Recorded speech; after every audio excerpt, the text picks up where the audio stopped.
Hello बच्चों, कैसे आप सब? बिल्कुल ठीक है। चलिए, हम उम्मीद करते हैं आप सभी बिल्कुल ठीक होंगे, मस्त होंगे और पढ़ रहे होंगे। ठीक है, तो चलिए हम स्टार्ट करते हैं। पिछली क्लास में हमने जो पढ़ा था वो चैप्टर कंप्लीट किया था, रिप्रोडक्शन इन फ्लावरिंग प्लांट। उसकी पादपों में लैंगिक जनन को हमने कंप्लीट किया था। अब हम आज दूसरा चैप्टर स्टार्ट करने वाले हैं जिसका नाम है रिप्रोडक्शन इन ऑर्गेनिज्म। ठीक है, क्या स्टार्ट करने वाले हैं? रिप्रोडक्शन इन ऑर्गेनिज्म, यानी जीव में जनन। इसमें जीवों में जनन, जीवों में जनन।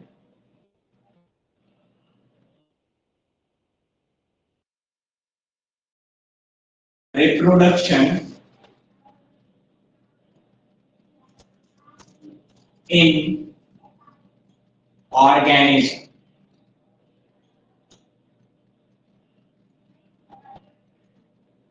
ठीक है, इस चैप्टर को हम आज क्या करने वाले हैं, पढ़ने वाले हैं और इसको हम जल्दी से, ठीक है, ये चैप्टर है बहुत बहुत बट बहुत बेसिक चैप्टर।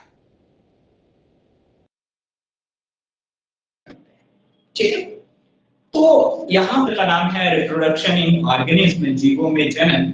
ओके, तो पहले हम देखते हैं और इस चैप्टर के बारे में समझते हैं। इसमें क्वेश्चन आता है, नीट में आता है, लगभग एक नंबर एक क्वेश्चन आता है नीट में आता है। और पीएनएसटी में जो होता है जिसमें से दो क्वेश्चन लगभग आते हैं। ठीक है, कभी तीन क्वेश्चन आए हैं, कभी दो क्वेश्चन आए हैं। ठीक, तो इसको हमें अच्छे से करना है क्योंकि बेसिक चैप्टर है। मेरी आवाज बिल्कुल क्लियर है सभी को? वीडियो भी क्लियर है, ऑडियो एंड वीडियो दोनों क्लियर है?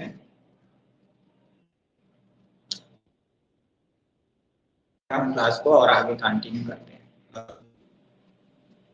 चलिए,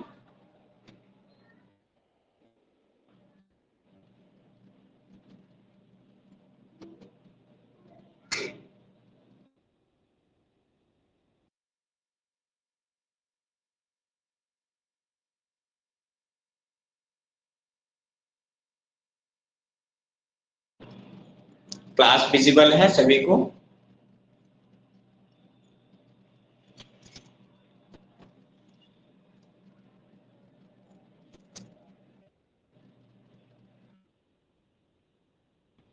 क्लास को स्टार्ट करते हैं। ओके,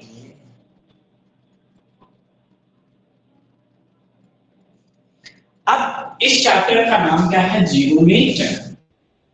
लेते हैं ऑर्गेनिज्म। क्या? ऑर्गेनिज्म। ठीक है, यानी जीव है।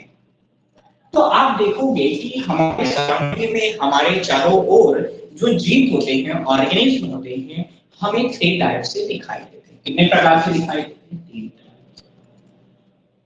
एक दिखाई देते हैं माइक्रोस्कोपिक,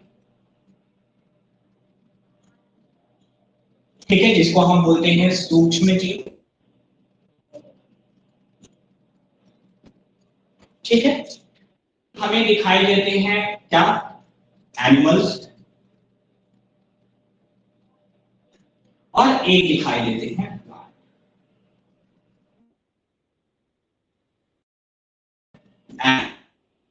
पादप।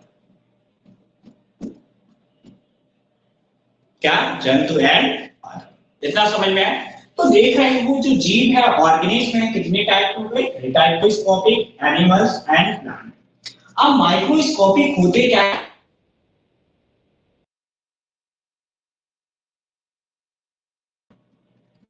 आंखों से देखा नहीं जा सकता, मतलब हमें इनको देखने के लिए किसकी आवश्यकता होगी? माइक्रोस्कोप की।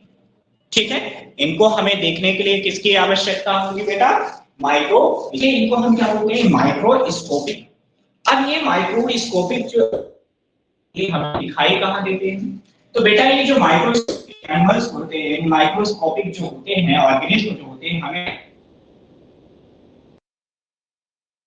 सेल की दो कैटेगरी आपने देखा होगा। पहली बात तो ये क्या होते हैं, यूनिसेलुलर। क्या होते हैं यूनिसेलुलर? का मतलब होता है एक कोशिकीय होते हैं।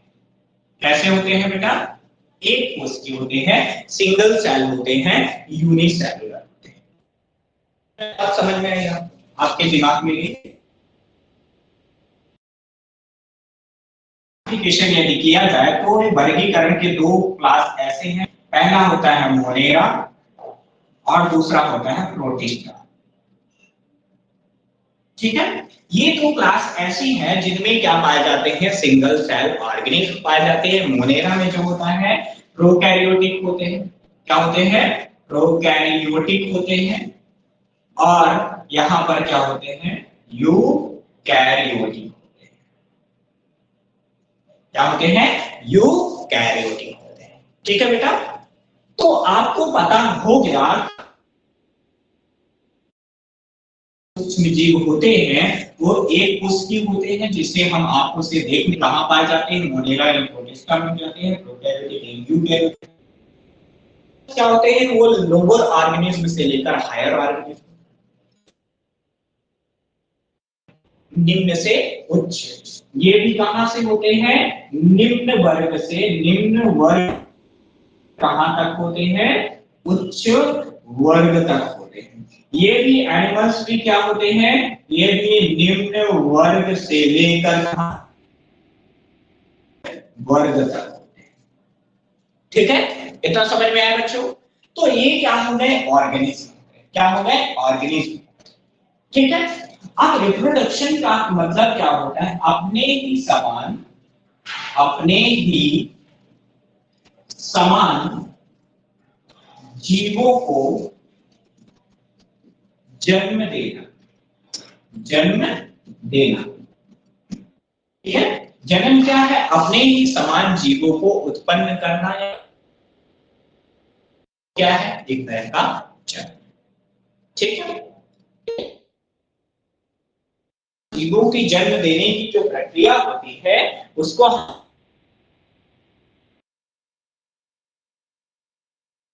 इतनी चीज समझ में आए?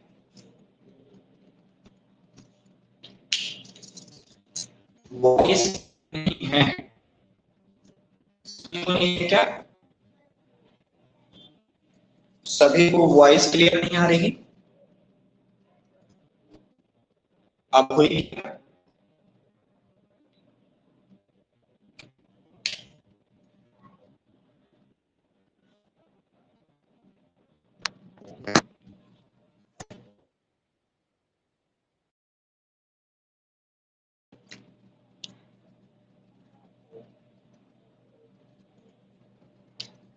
सभी को वॉइस क्लियर नहीं आ रही?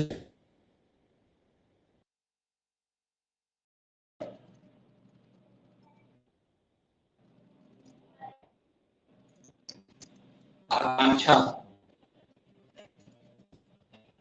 आपको भी वॉइस क्लियर नहीं आ रही?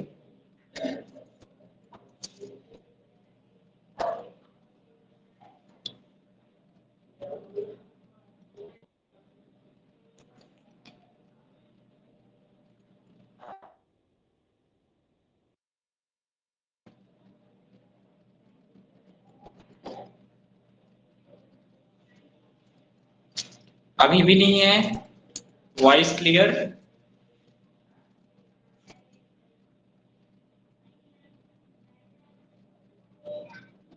जल्दी बताइए।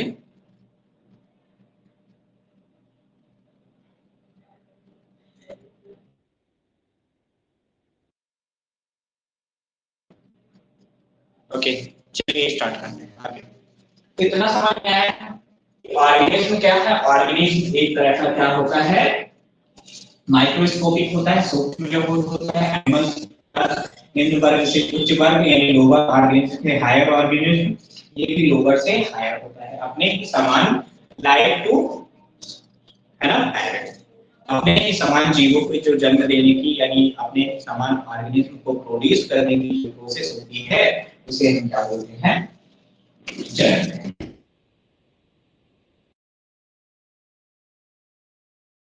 पर इसके बाद जो आता है वो आता है लाइफ स्पैन।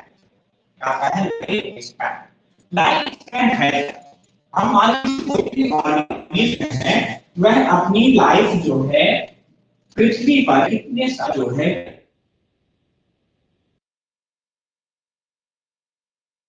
क्या बोलते हैं बेटा? जीवन काल। क्या बोलते हैं? जीवन काल। जीवन काल, जीवन काल, ठीक है। तो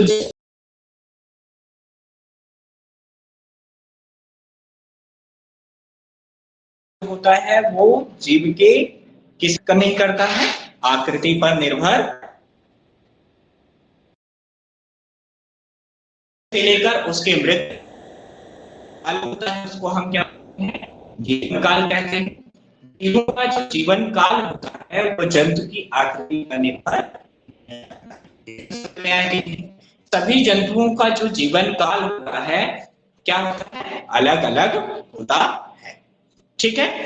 इतनी चीजें समझ में है। जीवन काल क्या होता है? जन्म से लेकर प्राकृतिक मृत्यु का जो समय होता है जीवन काल होते हैं। यह जीवन काल क्या होता है? सभी जंतुओं को क्या होता है? अलग अलग होता है, ठीक है। जीवों का जो जीवन काल होता है वह जंतु के आकार एवं आकृति पर निर्भर नहीं करता है, ठीक है। इतना जल्दी से लिख लीजिए।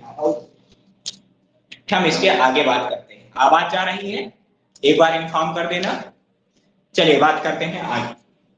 यदि हम आगे बात करते हैं तो क्या होता है? मान लीजिए उदाहरण के तौर पे मान लीजिए हमने देखा कि यहाँ पर हमने बोला क्या? आकार और आकृति। आकार, हमने कौवा देखा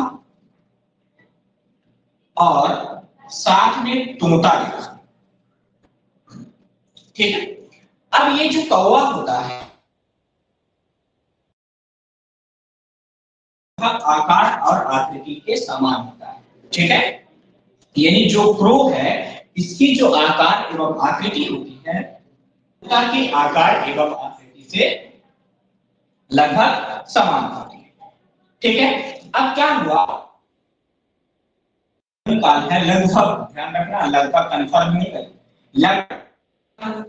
लेकिन तोता की जो जीवन काल होता है लगभग 140 वर्ष होता है।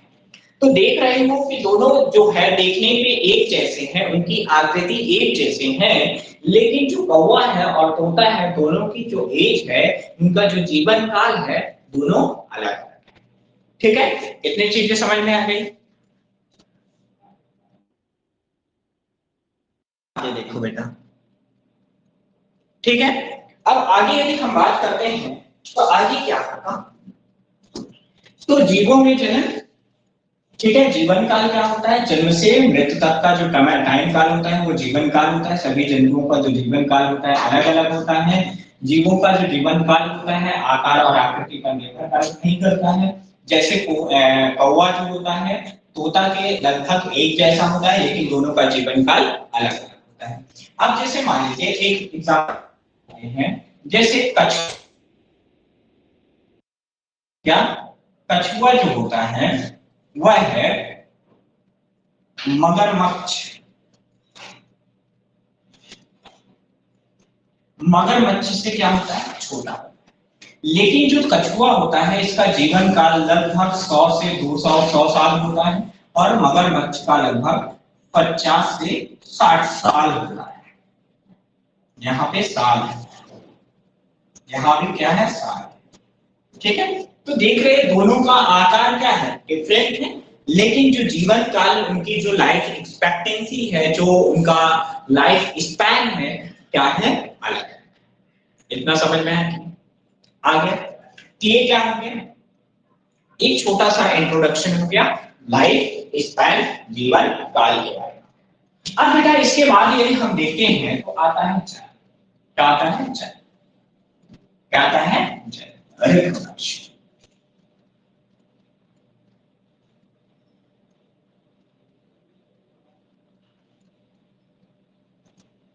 देखो बेटा जो जनन होता है, जनन, जनन जो होता है बेटा ये किसके आधार पर? किसके आधार पर? मातृ कोशिका या पेरेंट्स के उपस्थिति के आधार पर या पेरेंट इन्वॉल्वमेंट के आधार पर क्या होता है, जनक के आधार पर यह कितने प्रकार का होता है? दो प्रकार।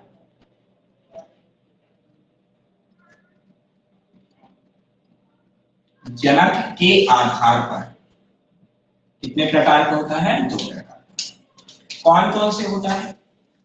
एक होता है अलैंगिक जनन,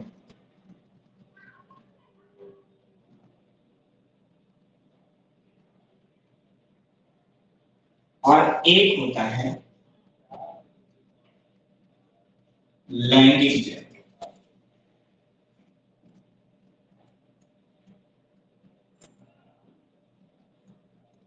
ठीक है, एक होता है अलैंगिक जनन, एक होता है लैंगिक जनन। ठीक है, इतना समझ में है? जो अलैंगिक जनन होता है ये बेटा होता है एक जनकी होता है। कैसा होता है? एक जनकी, मतलब इसमें ओनली, मान लीजिए ये पेरेंट्स है, इसमें ओनली एक ही पेरेंट्स क्या होगा, इन्वॉल्व। ठीक है, इसमें कौन इन्वॉल्व होगा? ओनली एक पेरेंट। ठीक है, लेकिन ये जो होता है बेटा, यह होता है दो जनकी। ऐसा होता है दो जनकी होता है, यानी इसमें जो जनक होते हैं, जनक का मतलब होता है माता और पिता, जनकी। इसमें जो होता है बेटा, इसमें दो जनक इन्वॉल्व होते हैं। कितने होते हैं? दो जनक क्या होते हैं? इन्वॉल्व होते हैं। कितने होते हैं? दो जनक क्या होते हैं? ये मान लीजिए एक मेल है और मान लीजिए इसके बगल में ये जो है एक क्या है, फीमेल। ठीक है, तो इसमें दोनों, ये मेल है ये फीमेल। ठीक है, तो दो जनक हो गए। तो ये क्या होता है? जनकी होता है। ये क्या होता है? दो जनकी होता है, यानी दो पेरेंट्स इनमें क्या है, इन्वॉल्व है। ठीक है, इसमें जो होता है, इसमें जो होता है शरीर का सीधे विभाजन होता है। इसमें जो होता है शरीर का सीधे विभाजन होता है, यानी बॉडी डिवीजन क्या होता है, डायरेक्ट होता है। इसमें जो होता है शरीर का सीधे विभाजन नहीं होता, इसमें बॉडी डिवीजन डायरेक्ट नहीं होता। ठीक है, ये क्या है, एक जनकी है, ये क्या है, दो जनकी है। इसमें शरीर का सीधे विभाजन होता है, इसमें शरीर का सीधे विभाजन नहीं होता है। ठीक है, इसमें जो होता है, इसमें जो होता है, इसमें क्या होता है, इसमें युग्मक निर्माण नहीं, युग्मक निर्माण नहीं। और इसमें जो होता है ना, इसमें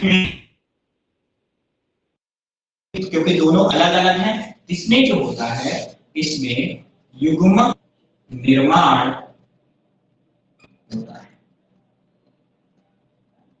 क्या होता है? युग्मक निर्माण होता है, गैमेटोजेनेसिस होता है।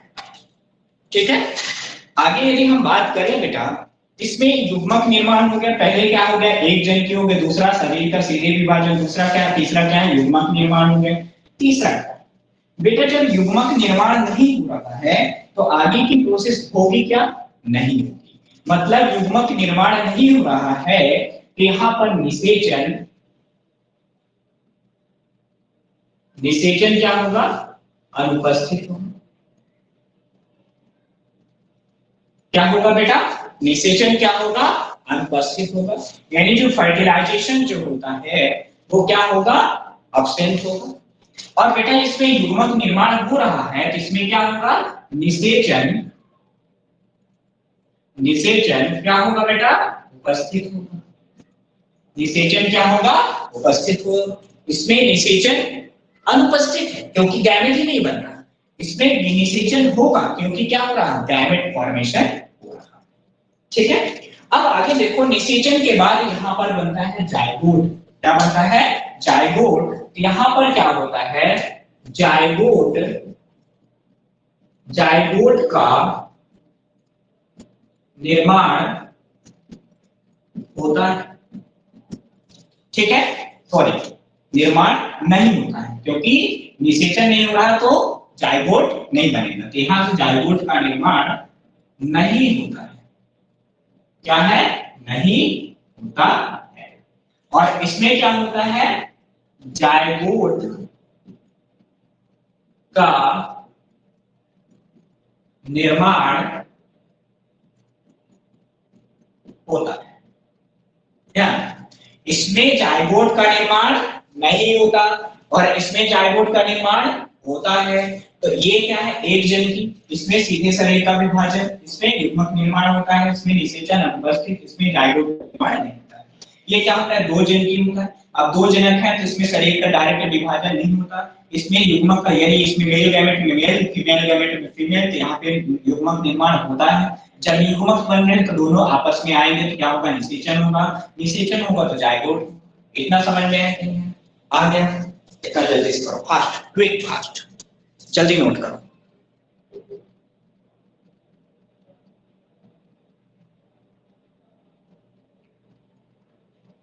नीचे का नहीं दिख रहा?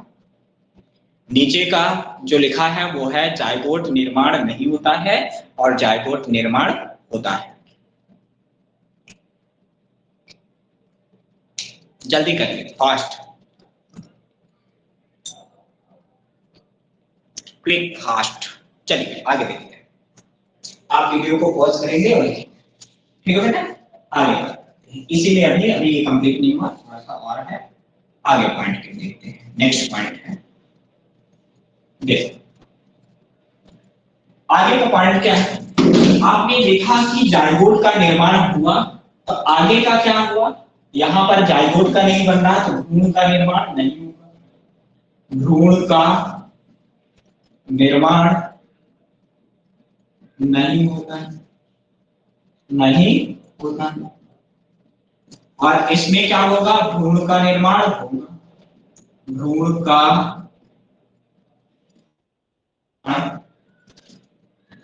होता है, भ्रूण का निर्माण नहीं होता है। इसमें क्या होता है, भ्रूण का निर्माण होता है।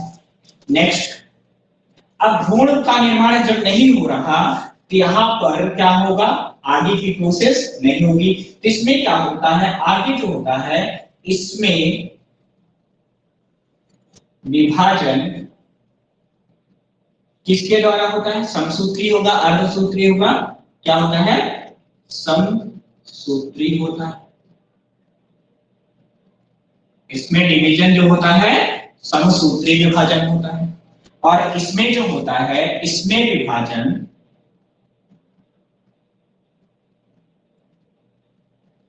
अर्धसूत्री द्वारा होता है। कैसा होता है बेटा, अर्धसूत्री द्वारा होता है। इसमें क्या होगा, अर्धसूत्री, समसूत्री विभाजन होगा, इसमें क्या होगा, अर्धसूत्री। समसूत्री का मतलब क्या होता है, मान लीजिए ये कोई, मान लीजिए एक सेल है और ये डिवाइड हुई और ये दो सेल बनाई, तो ये इसको हम क्या बोलते हैं, समसूत्री विभाजन। इतना समझ में आया कि नहीं? अब क्या होता है, इतना समझ में आया, लिख लिए, चलो आगे देखो। समसूत्री विभाजन हो गया, और आगे देखो, और आगे देखते हैं, इसको लिखेंगे वीडियो पॉज करके। और आगे क्या होगा, और आगे ये होता है कि इस जन्म से उत्पन्न संतति, इस जन्म से उत्पन्न जो संतति होती है वह अपने जनक के समान होती है, अपने जनक के समान होती है। किसके समान होती है, जनक के। जनक का मतलब होता है अपने मातृ कोशिका के समान। इसमें क्या होता है, इस जन्म से उत्पन्न संतति अपने जनक के समान नहीं होती है। इससे उत्पन्न जो संतति होती है वो अपने समान नहीं होती। कैसे? यहां पर जो संततियां उत्पन्न होती है यह आनुवंशिक एवं भौतिक रूप से 100% अपने जनक के समान। यहां पर होंगे बेटा अपने जनक के समान होंगी। इतना समझ में आ रहा कि नहीं आ रहा? 100% क्या होंगी? अपने जनक के समान होती है। ठीक है, इतनी चीजें समझ में आई। अब आगे यदि हम बात करें, यहां पर देख रहे हो कि अलैंगिक जनन में उत्पन्न संतति जो होती है, इस जनन में उत्पन्न संतति अपने जनक के समान होती है, इस जनन में उत्पन्न संतति अपने जनक के समान नहीं। ठीक है, अच्छा। और यहाँ पर क्या है, इस जनक से उत्पन्न संततियां अपने जनक के समान होती है, आनुवांशिक रूप से 100% क्या होती है? समान होती है। ठीक है, अब क्या होता है आगे देखते हैं, नेक्स्ट पॉइंट। अभी वही चल रहा है, लैंगिक जनन और अलैंगिक जनन ही चल रहा है, अभी कंप्लीट नहीं हुआ। अब यहाँ पर देखिए, यदि हम बात करते हैं तो दोनों में क्या है? दोनों में ये होता है, दोनों में क्या होता है, इसमें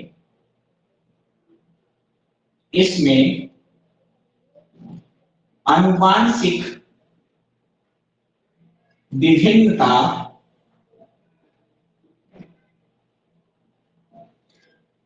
नहीं पाई जाती।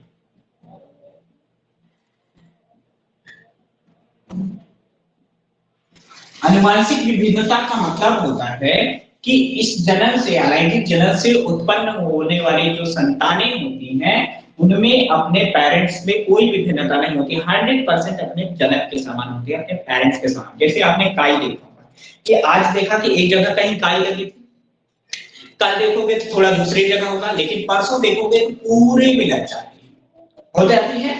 तो इसमें क्या होती है? आनुवांशिक विभिन्नता नहीं पाई जाती। इसमें जो होता है, इसमें आनुवांशिक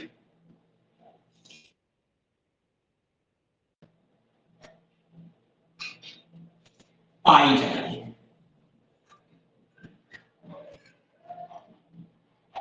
इसमें क्या होता है बेटा? आनुवांशिक विभिन्नता क्या होती है? पाई जाती है। इतना समझ में आया? किसमें पाई जाती है? लैंगिक जनन से जो उत्पन्न संततियां होंगी उनमें क्या होगा? आनुवांशिक विभिन्नता उत्पन्न होगी। लेकिन जो अलैंगिक जनन से उत्पन्न संततियां होंगी उनमें कोई भी आनुवांशिक विभिन्नता नहीं पाई जाती। ठीक है, अच्छा। इसमें एक नोट पॉइंट होता है, भौतिक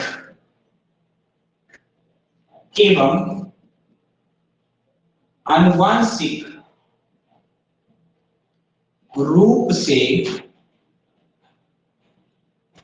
समान संतति को क्लोन कहा जाता है। ठीक है, भौतिक एवं आनुवांशिक रूप से समान संतति को क्या कहा जाता है? क्लोन कहा जाता है। ठीक है, अलैंगिक जनन जो होता है, अलैंगिक जनन में जो होता है, इसमें जो होता है भौतिक एवं आनुवांशिक रूप से जो संततियां समान होती है, भौतिक मतलब जो हमारा स्ट्रक्चर आपको अभी प्रेजेंट आपके मेरे कैमरे के सामने जो आपको दिखाई दे रहा है, ये हमारी भौतिक स्ट्रक्चर है। लेकिन जो हमारा आनुवांशिक संरचना होती है, आनुवांशिक कैरेक्टर होता है, यदि हमारी आनुवांशिक कैरेक्टर हमारे साथ जो उत्पन्न होने वाले जो हमारे ब्रदर और सिस्टर्स हैं, वो यदि दोनों का और हमारे पेरेंट्स का बिल्कुल समान होता तो हम क्या होते? आनुवांशिक और भौतिक रूप से समान होते, बिल्कुल हम एक जैसे होते, बिल्कुल कॉपी होते, है ना? तो उसको हम क्या बोलते हैं? आनुवांशिक एवं भौतिक रूप से समान होते हैं। ठीक है, लेकिन हम अभी क्या है, हम सभी क्या होते हैं? हम अपने बहन और अपने पेरेंट्स क्या होते हैं? डिफरेंट होते हैं कि नहीं होते? होते हैं। ओके बच्चा, तो यहाँ पे भौतिक एवं मानसिक रूप से समान संतति को हम क्या बेटा बोलते हैं? क्लोन कहते हैं। ये क्लोन वर्ड बहुत इंपॉर्टेंट है, क्या है? यहाँ पर क्या होती है? यहाँ पर क्या होती है? आनुवंशिक विभिन्नता होती है, यानी इसमें क्या होता है? जेनेटिक वेरिएशंस होता है। क्या होता है? जेनेटिक वेरिएशंस होता है, आनुवंशिक विभिन्नता पाया जाता है। यानी इसमें जो होता है, यहाँ पर उत्पन्न होने वाली जो संतति होती है अपने पेरेंट्स से आनुवंशिक एवं भौतिक रूप से क्या है? इतना समझ में आया कि नहीं? हम जो है हम अपने पेरेंट्स से आनुवंशिक रूप से भी डिफरेंट होते हैं और भौतिक रूप से डिफरेंट होते हैं। क्या हम बिल्कुल अपने पेरेंट्स के समान दिखाई देते हैं? नहीं दिखाई देते, अलग अलग होता है कि नहीं होता? इतना समझ में आया कि नहीं? ठीक है। ये क्या था? अलैंगिक जनन था और लैंगिक जनन था। उसके बेसिक कैरेक्टरिस्टिक्स यानी बेसिक उनके दोनों पे क्या है? जानकारी है। इतना समझ में आया कि नहीं है? सभी के दिमाग में समझ में आया?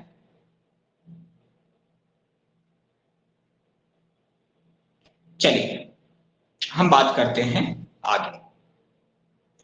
आगे यदि हम बात करते हैं किसके? अलैंगिक जनन के प्रकार। किसके बारे में बात करते हैं? अलैंगिक जनन के प्रकार के बारे में।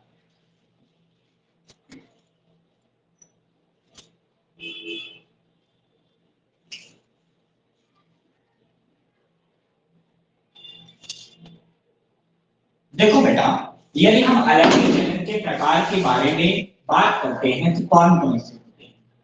अलैंगिक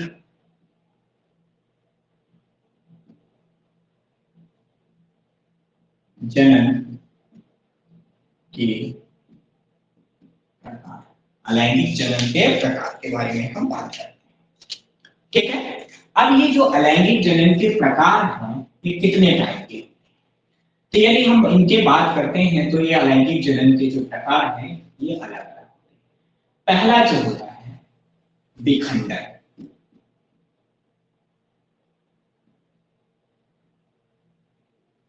ठीक है, विखंडन दो तरह से होता है।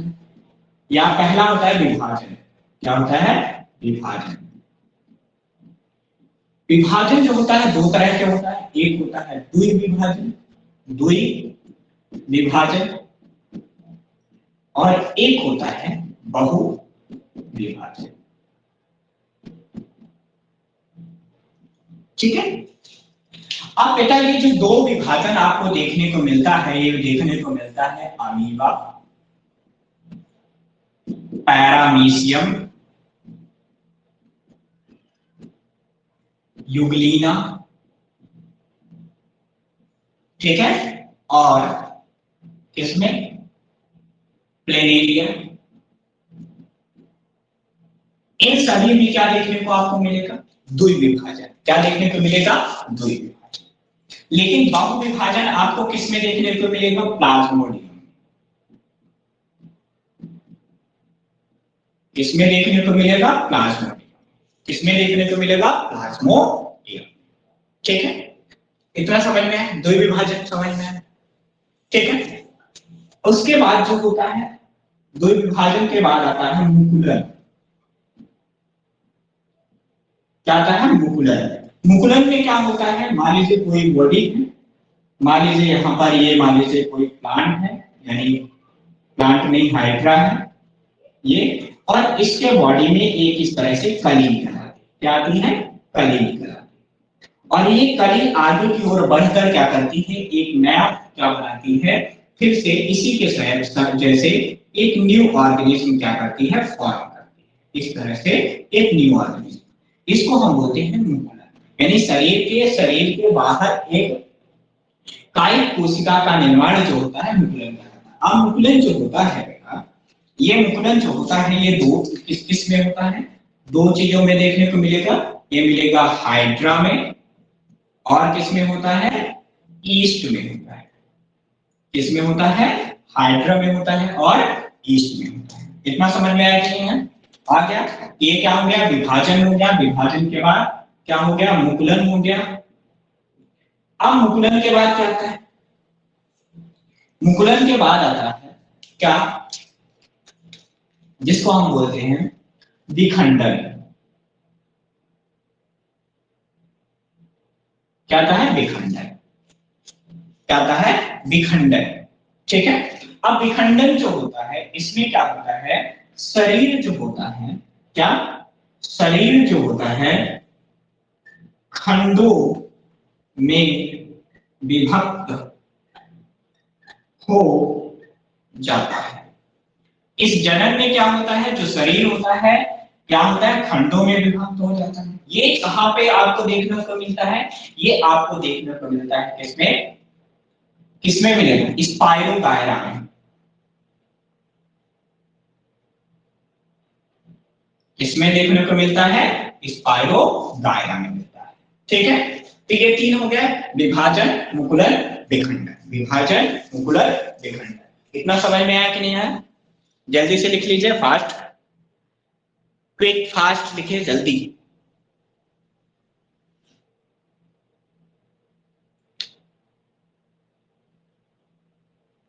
अब चलिए हम आगे बात करते हैं, विखंडन के आगे बात करते हैं। विखंडन के आगे यदि हम बात करते हैं तो क्या होता है, वीडियो को पॉज कर लेंगे और लिख लेंगे। विखंडन के बाद आता है, और क्या होता है, और होता है पुनरुद्भवन।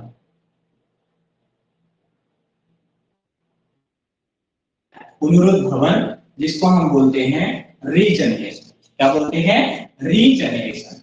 अब जो पुनरुद्भवन होता है ना, ये आपको देखने को मिलेगा प्लेनेरिया में और छिपकली में। यानी जो छिपकली है उसकी पूंछ जब कट जाती है तो एक नई पूंछ बन जाती है, तो उसको हम बोलते हैं बेटा पुनरुद्भवन या रीजनरेशन। ठीक है, फिर इसके बाद क्या आता है, स्पोर निर्माण। स्पोर तीन टाइप से बनते हैं। एक बनता है जू स्पोर, ठीक है, एक बनता है कोनोडिया, ठीक है, एक होता है जू स्पोर, एक होता है कोनोडिया, और तीसरा क्या होता है, जैम्यूल। ठीक है, अब बेटा यहां पर जो जू स्पोर होता है ना, ये हमें देखने को मिलता है क्लामाइडो मोनास में। किसमें देखने को मिलता है, क्लामाइडो मोनास में। और किसमें मिलता है, क्लैडोफोरा में। क्लैडोफोरा में देखने को मिलता है।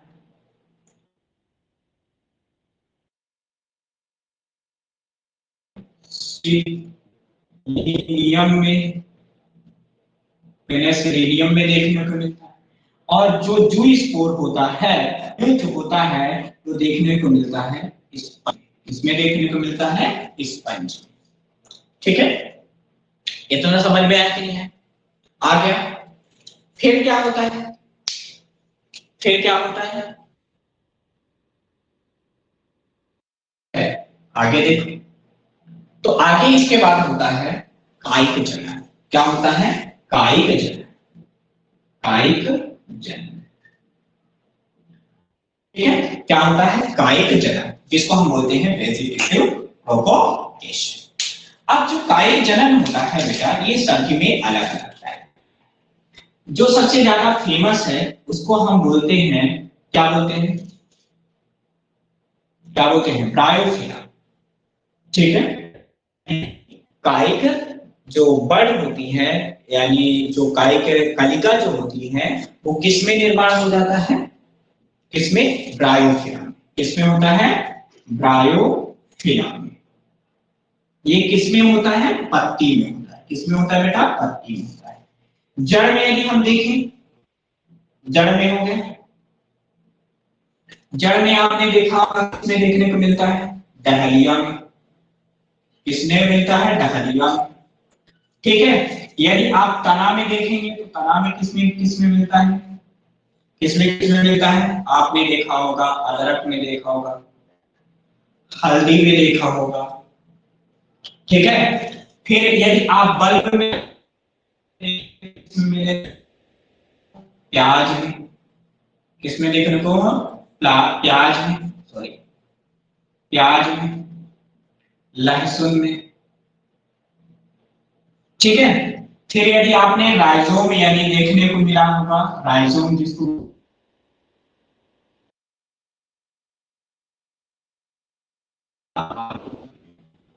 इसमें देखने को मिलेगा, ठीक है। जितना भी मैं आपको यहाँ पर गाइड चैनल की जो एग्जांपल दिया और गाइड चैनल ये किसमें होता है, एनसीईआरटी के एक जितने भी एग्जांपल हैं सभी एनसीईआरटी के हैं, बेसिक के हैं, ठीक है। ये क्या होगा, गाइड चैनल। तो बेटा यहाँ तक जो था आपका ये जो टॉपिक था गाइड चैनल तक, ये पूरा जो टॉपिक है ये है अलैंगिक चैनल। किसका है, अलैंगिक चैनल, ठीक है बच्चों। तो यहाँ तक जो है अलैंगिक जन्म जो होता है खत्म होता है, इसके बाद जन्म स्टार्ट होता है लैंगिक जन्म, ठीक है। इतना समझ में आया बच्चों। तो इसके बाद का जो है लैंगिक जन्म जो है वो हम नेक्स्ट क्लास में नेक्स्ट वीडियो में देखते हैं, ठीक है। तो मिलते हैं नेक्स्ट क्लास में, ठीक है। तो आप सभी हंसते रहिए, मुस्कुराते रहिए और साथ में पढ़ते रहिए, ठीक है। बाय बाय, जय हिंद।